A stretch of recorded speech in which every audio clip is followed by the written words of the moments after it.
In this video, I'm going to show you how to add battery widget on iPhone. So this is Anis. Welcome back to another video. If you're new in my channel, please consider subscribe and hit the bell icon for my latest update.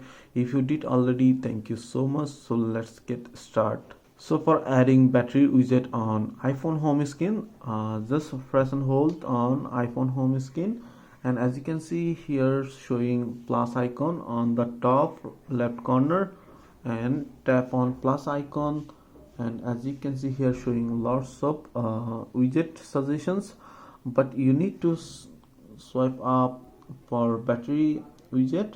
So as you can see here showing batteries, and tap on batteries, and as you can see here showing first battery widget, and you can check others like that, and here's also.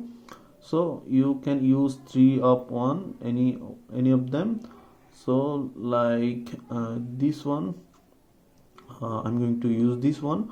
Just add widget, and as you can see you can replace anywhere in this home screen.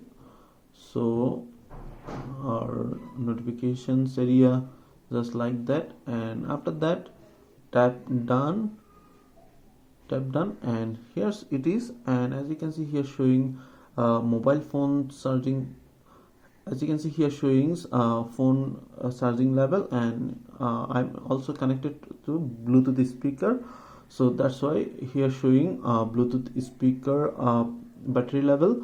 But I'm going to delete this, remove widget, and add another one like batteries, and here it is, this one, and just add and place here.